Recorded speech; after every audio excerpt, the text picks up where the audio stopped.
Good evening, fam. This is Paul the Platinum Prince. So, what are we covering tonight?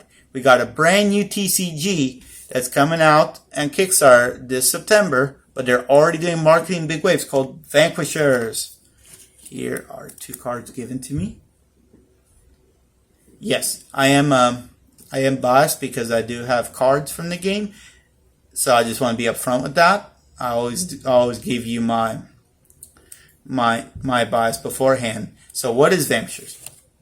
Sci-fi based hero game where you do battle with other opponents with one of the 3 classes: Sentinels, Assassins, or Conjurers, using ammo, equipment, mods, and ammunition to do battle. This is reminiscent of it gives you a mind of like Halo, Destiny type vibe, but it's its own IP. Very unique art, beautiful cards. And they already have marketing set up before Kickstarter, which to me is extremely impressive. So who's behind this game? You got Jason, who's a social media and co-creator, social media guru. Charlie, who's a creator and developer and specializes in video marketing ads. Jose, who's the web and application developer. And Brandon, who specializes in game balancing. You can also play the game already on TTS. I have the link to the website below, and also a link to the interview where you can learn a lot about the game and see gameplay mechanics. I'm not here to explain the nitty-gritty details of the gameplay. I'll just give you a general overview, what I think is awesome about this, and some secondary market predictions. We're not even at Kickstarter yet, but I like to, to speculate.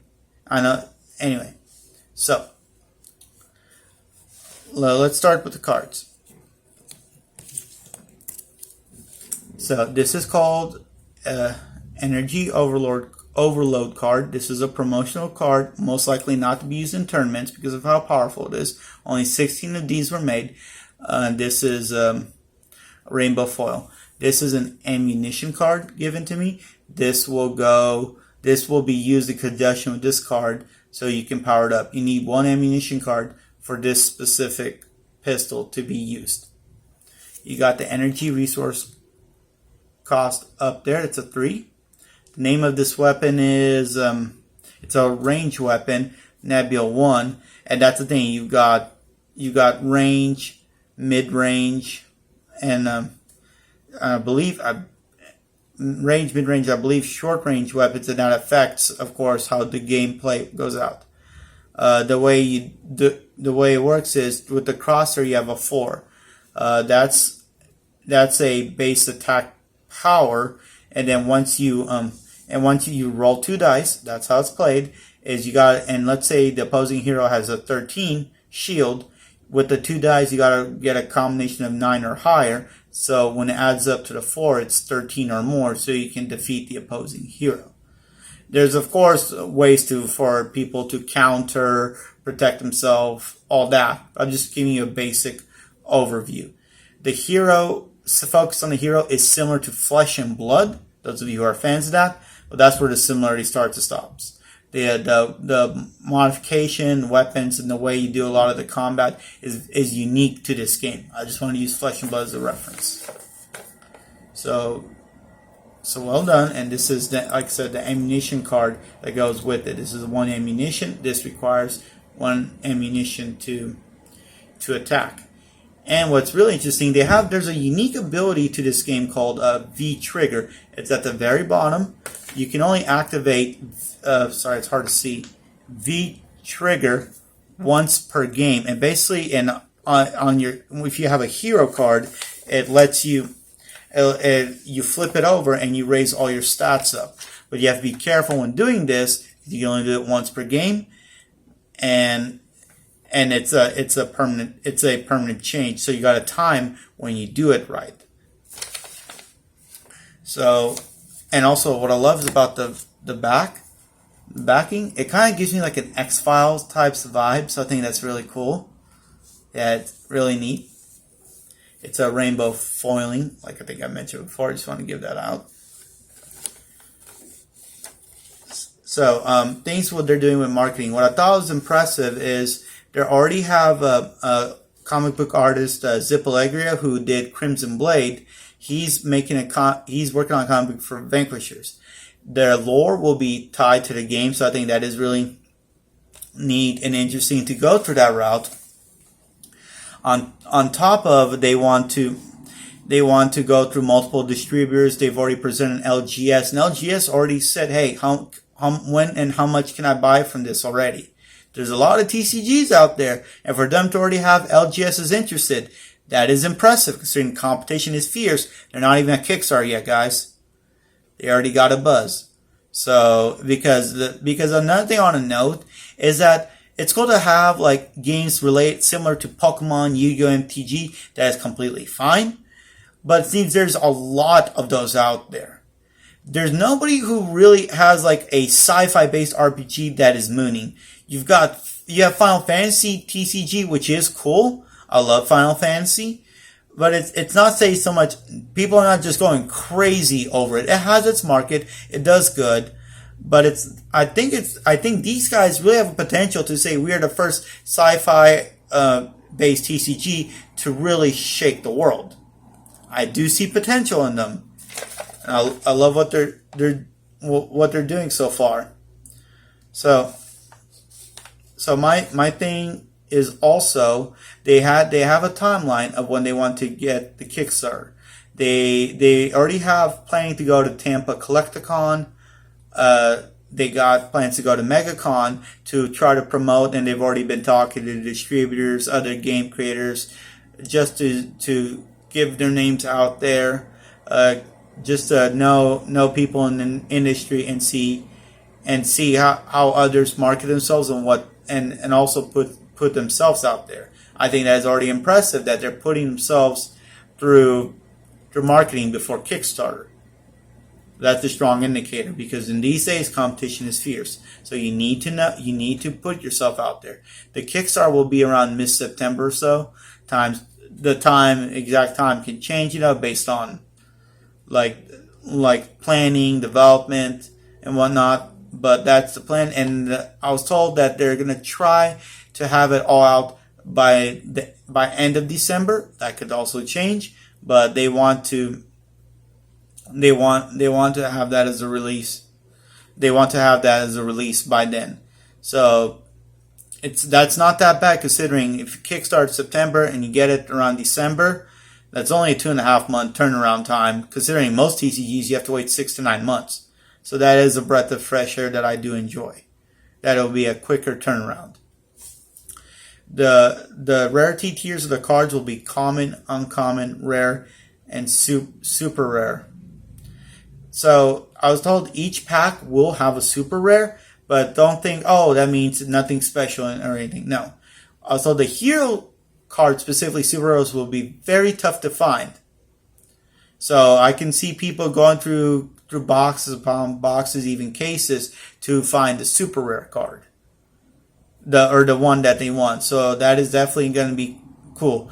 An example of the rares is those of you who love the Kaladesh lottery chase. I can see certain super rares being like that. So and Kaladesh was still a very popular set, and so that's going to do. So I do like it how there is the chase aspect of this. So another thing I would like to talk about is what do I think about secondary market for all this? So here's the thing, guys. There's only 16 of these. If this game takes off, honestly, I don't really expect this to be no less than $1,000. Yeah, I said it. Why? Because being only 16 available, not going to be printed again, this will be a very sought after card because we are in the beginnings and journeys of Vanquishers. Those of you who supported MetaZoo and got their sample cards, you were very well rewarded. You saw how that went. Those of you who supported Akora sample cards, you saw also how that's going so far. So now we got somebody. This is in a sci-fi genre that nobody's really touching that with the TCGs. I find that very interesting. I feel there's so much you can do with the sci-fi world in general, but it seems to be like nobody really cares or doesn't want to play with it or think it's overdone. or the market is extremely saturated with everything. So it is cool to see something like this be different. I can't wait to display this personally on my shelves just to see how it looks. You guys know I love collecting. You see in my videos how much I have. Plus, I have more than what this shows. This is just what I could fit. Anyway, so I do love there's transparency within the group. The creators are always active, playing with anyone they can on Tabletop Simulator, the game. And it's also, I think, cool. They already thought up of multiple formats that you've got also the typical 1v1, but there'll also be where a board game format where you can use the cards in a board game. So I think that's also very interesting. You're appealing to like people who either want to play just the cards or would rather do a board game aspect. So I see them going through multiple audiences and appealing to people of all sorts of interests. And of course, there's the video game lovers like me who grew up with Halo, Destiny, all that stuff. That will definitely appeal to. So you got definitely a lot of inspiration. And you also have, they're also working on a comic that will have artist Zip Allegria. He was known for doing Crimson Blade. I got a link below for his comic book work, and I think that's neat that they're going to tell the lore through that specifically. I love it that they are putting like their entire passion into this and are willing to reach out to so many members. They're heavily pushing the marketing pre-Kickstarter. Most of the Kickstarter TCGs, I know that before Kickstarter, yeah, they advertise a little bit, and they put on Instagram, these are cards, you can support this, back this. But that's where it starts to stop. They already have t-shirts lined up. They're working on some other merch. They're already coming out with some future playmats potentially. Other energy overload cards as giveaways. It's very cool to see them try to push the marketing as much as possible. Because really that's what's going to make or break a new TCG. You can have the most amazing TCG in the world that that people will blow everyone's mind. But if you don't market it, it's just going to fall through the cracks and it'll just fail. That is the reality. Like I keep saying, most of these will fail. Honestly, a lot of them will fail more so because they look like trash that was made in 5 minutes. Guys, I don't sugarcoat. This to me actually looks like time, effort, and detail was put in a lot. This is extremely intricate. Honestly, at first I thought it was going to be bugs seeing all these details on the card and the text and everything, but it takes a lot of work to do this, and it is neat to it's basically I feel like I'm playing like Destiny right now, picking up this weapon and just go on the game screen reading the stats. Oh, what is all this? I think it's really that cool. Or even like Borderlands. I do the same thing. Those of you love Borderlands. Oh boy, those legendary weapons. Awesome. Anyway, sorry, I sidetracked. But the game, I do see the game has a lot of potential. It's very well played out, and there's also going to be, like I said, the chase elements with if I didn't explain already, with the super rare, where we'll have certain heroes that will be very hard to obtain. You may have to open, like I said, multiple cases. So I am definitely excited for this. Thank you again, Jason, for giving me the card. Honestly, I'm going to be definitely supporting this Kickstarter. I want to see where it goes. I'm going to say it's going to be $1,000 card. At least. And I could be wrong. But you know what? This is a name I'm also going to tie myself to. You guys can make fun of me all you want. You guys say I'm just pumping. But I will say this. When I do predict things, I'm more often right than I'm wrong. Nobody's watching this late, so... yeah, this is going to the moon. Within 3 months of the Kickstarter box being out, this is going to be no less than $1,000.